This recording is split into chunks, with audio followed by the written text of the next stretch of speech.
اهلا بيكم وحضراتكم في فيديو جديد. هنتكلم فيه النهارده عن كل الناس اللي كانت بتسأل لو انا عايز اشتغل في امازون هعمل ايه هي الخطوات اللي انا محتاج اعملها، او ايه هي الشروط اللي انا محتاجها تكون متوفره فيا عشان اقدر اشتغل كمندوب شحن بعربيتي في امازون. احنا دلوقتي يا جماعه، بس عشان في اسئله كتير كانت بتجيلي، هل ينفع ان انا اشتغل في امازون من غير عربيه؟ هو للاسف حاليا ده مش متاح. متاح لو انت في حد معاه عربيه وانت تقدر تنزل تشتغل معاه، ممكن، والمرتب يعني بيتقسم بنسبه كده مختلفه ما بينك وما بين الراجل اللي شغال على العربيه، بحيث ان انت تشتغل كمندوب، انت اللي هتطلع توصل وتسلم للعميل، والراجل اللي معاك في العربيه هو مجرد سواق بس. فليها حسبه وليها طريقه كده، ولازم يكونوا الاتنين يعني تبع بعض بمعنى اصح. ده بالنسبه للناس اللي هي بتسال على ان هي عايزه شغل تشتغل في، يعني تشتغل في امازون، بس هي ما معهاش عربيه. هو لازم يوفر عربيه مع حد تاني ويقدروا ينزلوا يشتغلوا هما الاتنين سوا. طيب انا بقى دلوقتي معايا عربيه ملاكي او عربيه فان، وعاوز انزل اشتغل في شركه امازون. ايه اول حاجه؟ بسم الله الرحمن الرحيم كده، لازم تكون الموديل بتاع العربيه بتاعتي معدي الالفينات. طب هو ليه الشرط ده؟ لان هي امازون بس بتحاول تحافظ على ان يكون العربيات اللي بتشتغل معاها تكون كلها عربيات جديده، تكون اعطالها قليله. طيب هل انا لو معايا عربيه موديل اقل شويه ينفع اشتغل؟ يعني ممكن بيبقى فيه استثناءات لو حاله العربيه كويسه، اللي هو موديل 98 95، ويكون العربيه يعني مشدوده ومشدود لها، يعني ان هي كويسه، يعني فاهم، يعني بيبان وبيطلب صور للعربيه وحاجات زي كده عشان نقدر ان احنا نشغلها. بس احنا بنقول مبدئيا لكل الناس بقى اللي معاها عربيات معديه ال 2000 هو تقدر تشتغل في امازون عادي بكل سهوله. الكلام ده للملاكي وللفان. طيب لو هنتكلم على انا عايز دلوقتي اقدم، ايه المفروض اللي انا اعمله؟ المفروض ان حضرتك يبقى معاك البطاقه ومعاك الرخصتين ويكونوا ساريين. طيب لو انا العربيه مش باسمي، العربيه لو مش باسم حضرتك فلازم تجيب توكيل، او تجيب عقد البيع، او تجيب عقد الايجار اللي حضرتك مؤجر بيه العربيه. غير كده مش هتقدر تشتغل لو العربيه مش باسم حضرتك او مش مثبوته على الرخصه. تمام؟ دي حاجه امازون برضو الناس بتدقق فيها. طيب انا دلوقتي خلاص الشرطين دولت مستوفين فيا، ان معايا عربيه موديل 2000 وان معايا يعني الرخص والبطايق بتاعتي سليمه. ايه اللي المفروض هعمله بعد كده؟ بعد كده حضرتك هتتوجه لوكيل تقدر تمضي معاه علشان تقدر تنزل تشتغل، وبتمضي عقد. طب هل انا ينفع اروح اشتغل في امازون مني لنفسي كده على طول؟ لا، لو حضرتك رحت الفرع وقلت له انا عايز اشتغل في امازون، هيقول لحضرتك روح امضي لي مع شركه من الشركات اللي انا متعاقد معاها. طيب ليه هو بيعمل كده؟ هو بيعمل كده علشان هو يريح دماغه، ما يبقاش مسؤول عنك بقى، لا في ورق، لا في لا قدر الله حالات سرقه، حضرتك سرقت مثلا، او ايا كان المندوب اللي بيعمل فعل مش كويس او حاجه زي كده. هو في الاول في الاخر بيبقى ليه مرتب بيديه يعني بيطلع رواتب مثلا بمليون 2 3 للشركه اللي هو متعاقد معاها اللي هي الوكيل بتاعه. هيريح دماغه وهيديله الفلوس ناقصه الفلوس اللي حضرتك خدتها او ما وردتهاش. طيب الوكلاء اللي انا هتعامل معاهم، هل بيبقى فيه مصداقيه، او هل انا ممكن الناس دي تاذيني او تعمل معايا حاجه؟ لا طبعا. هو حضرتك طول ما انت حضرتك شغال وبتكسب، هو بيكسب من ورا حضرتك طول ما انت متعاقد مع الشركه، وهو ما بياخدش على حضرتك نسبه من مرتبك انت ولا اي حاجه. لا، هو علاقته كلها في الاول وفي الاخر بتبقى من امازون نفسها في الفلوس. فهو ملوش اي علاقه بحضرتك طول ما انت حضرتك شغال كويس وملتزم. هو مالوش معاك اي حاجه، ولا يقدر يعمل الا بقى لو لا قدر الله الناس اللي هي يعني بتعمل افعال مش كويسه، يسرق، يعمل مشكله بتاع الكلام ده. في الحاله دي هو بيدور ان هو هيشتغل مع حضرتك قانوني. طيب ايه هي العقد اللي انا بمضي عليه؟ بيبقى وضعه ايه؟ العقد ده بيبقى اقرارات باستلام عمل، اقرار بان العربيه بتاعت حضرتك، اقرار بان انت مسؤول عن البيانات اللي بتقدم على حضرتك، اللي حضرتك بتقدمها. بيبقى فيه ده طبعا ضمان للشحنات، لانك بتاخد شحنات غاليه. انت ممكن تاخد تليفون واحد بس ب60 70 الف جنيه، فما بالك بقى انت خارج ب60 شحنه في اليوم ولا 100 شحنه. فتخيل كم الفلوس اللي معاك. فده برضو حاجه لازم يبقى انت تبقى فاهم ان انت مسؤول عن حاجه زي كده.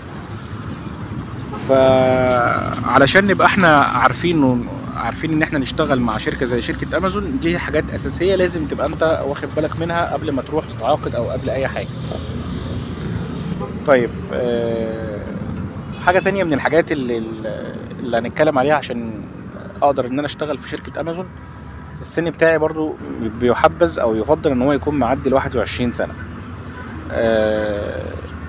لان السن الصغير بقى انت فاهم زي ما بقول لحضرتك كده، انت بتبقى معاك مسؤوليه اوردرات وشحنات كبيره، فمن الافضل والاولى ان تكون حد كويس كبير في السن يقدر يشتغل.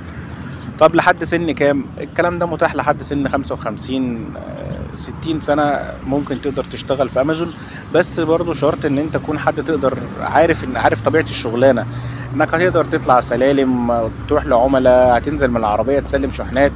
الموضوع برضو على قد ما بنقول ان شركه امازون الشغل فيها سهل ومريح، وهو الشغل تقريبا مسلم نفسه، مش هتناهد ولا هتفرهد من عملاء بتعمل معاك مشاكل كل شويه على تسليم شحنات وكده. بس في نفس الوقت لازم انت تكون يعني بني ادم عندك خلفيه عن الشغلانه، انك هتبذل مجهود، هتروح لعملاء في مناطق، هتسوق، هتطلع سلالم، هتنزل سلالم. فالموضوع برضو عايز لو السن بتاع حضرتك كبير لازم تبقى انت فاهم حاجه زي كده، وان انت تكون عارف انك هتقدر تأدي الشغل ده. طيب انا عملت الحاجات دي خلاص ومضيت العقد، هقدر اشتغل في خلال قد ايه، او ايه اللي بيتم بعد كده؟ اللي بيتم بعد كده ان بيتعمل عليك استعلام امني خلال 48 ساعه بيظهر، لو النتيجه بتاعته ايجابي بتقدر تنزل تشتغل. خلاص يبقى انت كده حد مؤهل انك تقدر تنزل تشتغل. بيبتدي تعمل لك يوزر، وبيبقى في يوم بتحضر فيه تريننج او تدريب على الابلكيشن بتاع امازون، عشان تبقى انت فاهم تعرف ازاي تشتغل على الابلكيشن. والشغل على ابلكيشن امازون سهل جدا، ممكن نبقى نعمل له فيديو بعد كده وهو شارح نفسه، سواء كان تسليمات بتحصل من عملاء كاش، او بتحصل فيزا، او حتى في ترتيب الشغل. يعني امازون فيها ميزه مش موجوده في بقيه شركات الشحن، ان هي بترتب لك خط السير كانك بتوصل عميل لاوبر مثلا. فانت بالابلكيشن بيرتب لك خط السير، يقول لك ده اللي هتسلمه الاول، بعديه الاوردر الثاني، بعديه الثالث، هتخش تلف في الشارع اللي بعديه تسلم ده ثم ده ثم ده. فدي حاجه مش موجوده في باقي الابلكيشن بتاعت شركات الشحن. فاجمالا الموضوع بياخد قد ايه علشان حضرتك تقدر تبقى نازل واليوزر بتاعك يبقى جاهز وتقدر تنزل تشتغل؟ الموضوع كله بياخد حوالي 5 ايام 4 ايام او 5 ايام. اول يوم عمل ليك في امازون حضرتك بتتوجه للفرع، بعد ما بيكلمك الموظف من الشركه بيقول لحضرتك انك خلاص اول يوم او الستارت بتاعك من اليوم الفلاني. حضرتك بتبقى متواجد تاني يوم الصبح. التليفون بتاعك لازم يكون اندرويد، ما يبقاش ايفون، علشان الابليكيشن مش بيقبل الشغل على الايفون، بيقبل على الاندرويد بس، على انظمه الاندرويد. بتنزل تشتغل وبتبتدي يتحدد لك ميعاد تقدر تنزل تشتغل فيه كل يوم. ده بيبقى ميعاد ثابت ليك تقدر تنزل تشتغل فيه، سواء كان بقى الساعة 8 الساعة 9 الساعة 10. لو انت من الناس من اللي بتشتغل في مواعيد مسائية هيبقى الشغل بتلاقي من الساعة 4 الساعة 5 الساعة 6 كده. بيتحدد لك المنطقة والزوم بتاعك، بتبقى انت عارف هو ايه اللي هتنزل فيه كل يوم. بيتحدد لك يوم اجازة هتنزل تشتغل فيه، يعني اليوم الاجازه اللي انت مش اللي هتاخده، يعني لان هو بيختلف من حد للتاني. في ناس بتاخد اجازتها جمعه، في ناس بتاخد اجازتها سبت، في ناس حد 2 3. فهو بيقسم المان باور بتاعته او عدد الناس اللي شغاله معاه، بيقسم الاجازات بتاعتهم على طول او على مدار الاسبوع كله. بس انت لو خدت اجازتك سبت هتفضل تاخدها سبت على طول، خدتها حد هتفضل تاخدها حد على طول. ده بالنسبه للشغل. طيب عدد الشحنات اللي باخده زي ما قلنا، هنأكد تاني على النقطة دي، انت بتاخد لك حوالي 60 شحنة لو انت شغال بملاكي، و100 شحنة لو شغال بعربية فان. وان الشغل بيرتب لك الموضوع ده. خلاص انا نزلت اشتغلت على الارض وخلصت وعملت اليوم بتاعي كله، سلمت الشحنات اللي معايا. لو بتقابلك مشكلة على الطريق وانت شغال او مع عميل، بيبقى فيه ارقام للدعم، تتواصل هي مع العملاء وبتحل لك المشكله معاه، وده نادر لما بيحصل يعني. وبتبتدي توزع الشحنات بتاعتك. خلاص خلصت شغلك، بتبتدي تعمل عوده للمحطه او للستيشن بتاعتك، بتنزل تسلم المنتجعات بتاعتك او المؤجلات وتورد الفلوس الكاش بتاعتك. كده انت اليوم بتاعك خلص فين؟ في امازون. طيب الناس برضو كانت بتسأل على موضوع الرواتب. انا المرتب بتاعي في امازون هيعمل ايه؟ المرتب بتاعك في امازون زي ما اتكلمنا قبل كده بيعمل متوسط من واقع المرتبات اللي بتطلع من المناديب بشكل شهري. المرتبات بتعمل حوالي 18,000 19,000 بالنسبة للعربيات الملاكي، بتعمل حوالي من 22 ل 28,000 بالنسبة للعربيات الفان. فكل ما يكون العربية بتاعتك أكبر وتقدر تشيل شحنات أكبر فده حاجة كويسة ليك أنت لمندوب عايز شغل وعايز فلوس. وفي نفس الوقت أنت مش هتحرق بنزين ولا هتحرق حاجة كتير، لأن هو في نفس الوقت بيديك زون صغير، زون مقفول بتتكلم في 4-5 شوارع. انا هنتكلم مثلا على منطقه زي منطقه مدينه نصر شغال فيها حوالي 70-75 مندوب دلوقتي، ولسه الناس عايزه تضيف ناس تاني تشغلها في المنطقه. فده بيقول لك ان كل واحد شغال في زون عامل ازاي، يعني زون صغير انت ما بتلفش المنطقه كلها، لا انت بتاخد جزء او مربع صغير من المنطقه، فده يعمل لك انتاجيه افضل وانتاجيه احسن. ده غير ان امازون نفسها بتطلع من وقت للتاني حافز للبنزين، وبتطلع من وقت للتاني بونص للمكتب. يعني وقت للتاني ده قد ايه؟ لا انا بكلمك ان هو مثلا اسبوع واسبوع، كل اسبوعين كده بالشكل ده. طيب لو هنتكلم على بالنسبه لموضوع الرواتب، انا بقبض مرتبي امتى؟ بقبض مرتبي كل شهر يوم 3 او يوم 4 في الشهر، ان هم بيقفلوا المرتبات بتاعتهم بنظام اسبوعي. ف ففي العاده ان ممكن مثلا يوم يبقى مقفل، يعني التقفيله بتاعه الشهر تيجي مثلا يوم جمعه، هم يوم الجمعه ده بتاعهم ده بيبقى اجازه، او يوم سبت، جمعه وسبت بيبقى اجازه للاداريين يعني. فبتلاقي المرتب بتاعك يعني في العاده بينزل يوم 3 او يوم 4 في الشهر. طب هل انا طول الفتره دي ما اقدرش ان انا محتاج فلوس عشان بنزين، محتاج فلوس عشان صيانه، محتاج الكلام ده، هل انا اجيب الفلوس دي منين؟ الموضوع برضو سهل. الشركه او الوكيل اللي انت بتنزل معاه، انا لو هكلمك على شركه زي الشركه اللي احنا شغالين فيها، بتدي سلف وحوافز كل يوم حد وكل يوم تلات. يعني السلف بتتعمل، انا اسف مش حوافز، السلف بتبقى كل يوم حد وكل يوم تلات. من كل اسبوع تقدر تخش، نديك لينك تخش عليه بتسجل عليه السلفه، بتقول والله انا عايز 5000، عايز 6000، عايز 7000، بضمان الشحنات وبضمان الشغل اللي انت اشتغلته في عدد الايام اللي فاتت، بتطلع لك السلفه بتاعتك. يعني تقدر تطلع فلوس بضمان المرتب بتاعك تخصم منك اخر الشهر طوال الشهر كله. يعني اول اسبوع طبعا انت بتبقى قابض فيه، الثلاث اسابيع الباقيين تقدر تعمل فيهم سلف علشان الحركه والبنزين والكلام ده. تقريبا دي كل حاجه عن الشغل او عن اليوم بتاع الشغل، او انك ازاي تتعاقد في امازون.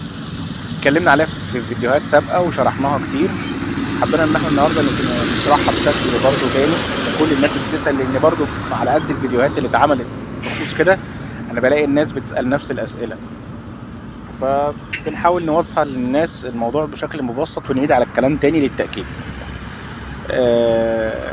امازون شركه كبيره جدا غنيه عن التعريف. الشغل فيها كويس، العميل اللي بتعامل معاه كويس. مش هقول لك مثلا التيبس اللي بيطلع من العميل كويس، النظام في الشركه كويس. المساوئ بتاعت الشركه هي مساوئ الموجوده في اي شركات شحن يعني، ويمكن اكاد اقول ان هي تكون يعني قليله، بس هو المشكله فيهم التحكمات شويه زياده عن اللزوم. هو بيتعامل من مبدأ ان هو شركه كبيره ومفيش زيه، فتحس ان هو كل حاجه عايزه تمشي سيستم يعني، فده ما بيعجبش بعض الناس. يعني بيبص للموضوع بشكل تاني، او بيبقى عايز يبص للموضوع بشكل جوانب بقى عاطفيه او انسانيه شويه. لا امازون ما عندهاش الكلام ده، هي بتتعامل انجليزي ميري بس. واتمنى اكون شرحت الموضوع لحضراتكم بشكل مفصل واكون فدت حضراتكم. اي حد محتاج اي حاجه ممكن يكتب لي في التعليقات، شير الفيديو لاي حد ممكن يكون محتاجه او بيدور على فرصه شغل بعربيته، علشان انت تفيد الشخص ده وتكسب فيه برضه ثواب. شكرا لحضراتكم واشوفكم في فيديو جديد. شكرا.